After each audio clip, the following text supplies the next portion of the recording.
Bismillah, Assalamualaikum warahmatullahi wabarakatuh. Alhamdulillahirabbil alamin. Wassalatu wassalamu ala asrafil anbiya wal mursalin wa ala alihi wa ashabihi ajmain wa ba'du.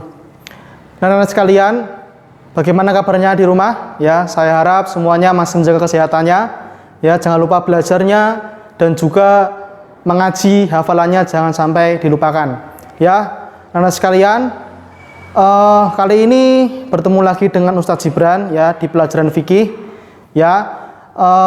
Langsung saja, di pekan sebelumnya kita telah membahas materi toharoh ya, ada najis, hadas, macam-macamnya, kemudian wudhu dan tayamum. Kalian juga sudah mempraktekannya ya dalam bentuk video. Terima kasih semuanya ya. Dan kali ini kita akan membahas materi selanjutnya, yaitu mengenai sholat fardu ya. Nah, anak sekalian, sholat fardu secara pengertian yaitu sholah ya, as-sholatu yang artinya doa, kemudian fardu yang artinya wajib. Jadi sholat fardu itu ya serangkaian kegiatan ya beribadah pada Allah Subhanahu wa taala ya, dimulai dari takbiratul ihram kemudian diakhiri dengan salam. Itu merupakan pengertian dari sholat, dan fardu itu sendiri adalah wajib.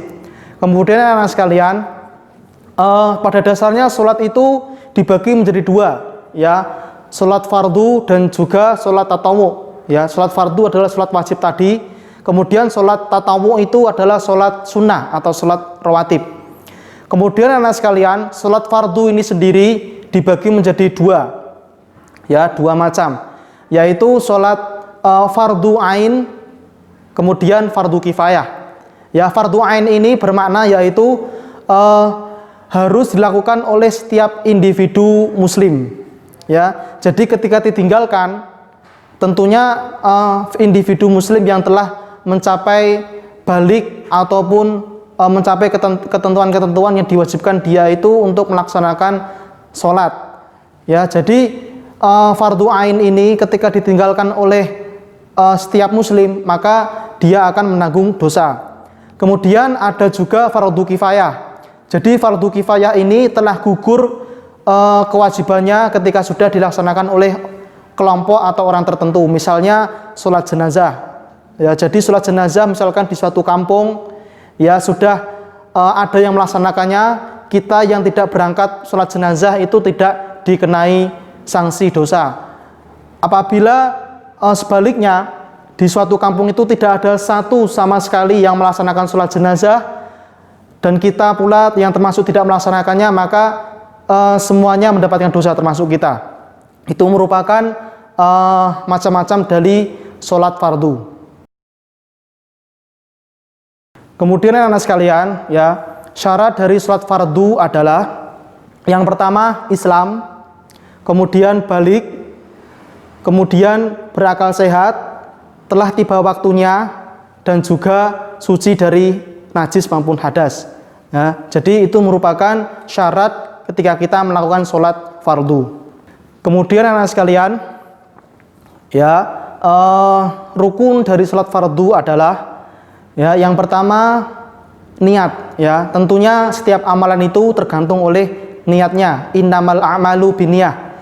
Jadi sholat itu tergantung dari niat kita. Apakah sholat itu kita niatkan untuk Allah Subhanahu wa taala atau sholat itu kita niatkan untuk yang lainnya. Jadi niat ini sangat penting. Kemudian yang kedua yaitu berdiri bagi yang mampu. Ketika tidak mampu berdiri, maka sholat kita boleh dengan duduk. Kemudian ketika tidak mampu duduk, maka boleh berbaring. Kemudian rukun yang selanjutnya yaitu takbiratul ihram ya. Kemudian membaca surah Al-Fatihah ya. Jadi surah Al-Fatihah ini ketika tidak dibaca, maka sholat kita akan tidak sah. Itu merupakan rukun. Kemudian setelah membaca surah Al-Fatihah yaitu ruku. Setelah ruku kemudian i'tidal, kemudian sujud ya. Kemudian duduk tawarruk atau duduk di antara dua sujud ya. Kemudian tasyahud dan diakhiri dengan salam. Itu merupakan rukun-rukun dari sholat fardu. Kemudian anak sekalian ya, kita akan membahas hal-hal yang membatalkan sholat Ya, yang pertama yaitu kita meninggalkan dari salah satu rukun dari sholat tadi. Ya, jadi ketika salah satu tidak lengkap, maka sholat kita tidak akan sah. Kemudian anak sekalian, ya, makan dan minum ketika sholat. Kemudian melakukan gerakan, ya, yang bukan termasuk gerakan sholat secara berlebihan. Kemudian mengeluarkan sesuatu dari kubul dan dubur. Kemudian anak-anak sekalian, ya, kali ini kita akan membahas tata cara dari sholat fardu itu sendiri, ya. Tentunya kalian semua sudah balik, ya, dan diwajibkan untuk melaksanakan sholat, ya. Jadi untuk tata caranya kali ini marilah kita saksikan di video berikut ini. Pertama, berdiri tegap menghadap kiblat. Kedua, takbiratul ihram, yaitu mengangkat kedua tangan dan mengucapkan takbir. Coba perhatikan posisi tangannya.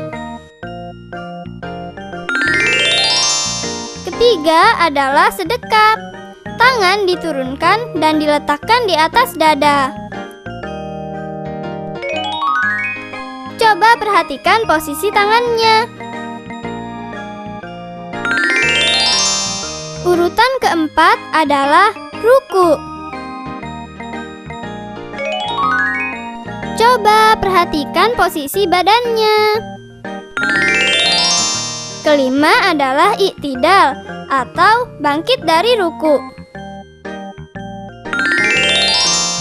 Keenam adalah sujud, 2 kali dalam 1 rakaat.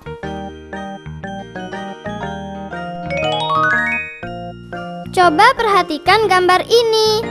Hidung dan dahi harus menyentuh lantai. Urutan ketujuh adalah duduk di antara 2 sujud. Coba perhatikan posisi kaki berikut ini.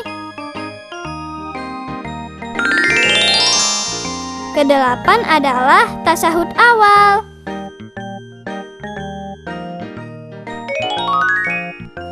Coba perhatikan posisi kaki berikut ini. Dan juga telunjuk tangan kanannya. Kesembilan adalah tasyahud akhir. Coba perhatikan posisi kakinya. Kesepuluh adalah salam, menoleh ke arah kanan dahulu, kemudian menoleh ke arah kiri. Nah, anak-anak sekalian, sudah menyaksikan semua, ya. Demikian merupakan tata cara dari sholat fardu, bacaannya dan juga gerakannya. Nanti mohon diperhatikan, ya. Jadi misalkan, oh, gerakan saya masih kurang tepat, ya, bacaan saya masih keliru, nanti bisa diperbaiki dan dipraktekkan di sehari-hari, ya, di 5 waktu sholat kalian. Demikian anak sekalian, pelajaran pada kali ini kita cukupkan sampai di sini, ya. Nanti ketika ada kebingungan maupun pertanyaan, ya, bisa ditanyakan ke Ustadz seperti biasa lewat WA Ustadz secara pribadi ataupun lewat Teams, ya, di Teams Group. Kemudian cukup sekian. Nanti saya harap anak-anak jangan sampai lupa belajar, ya, hafalannya dan selalu membantu orang tua. Ya, demikian anak sekalian, kita akhiri pelajaran pada kali ini dengan kafaratul majelis bersama-sama. Subhanakallahumma wa bihamdika asyhadu an la ilaha illa anta astaghfiruka wa atubu ilaik. Wabillahi taufiq wal hidayah, fastabiqul khairat. Wassalamualaikum warahmatullahi wabarakatuh.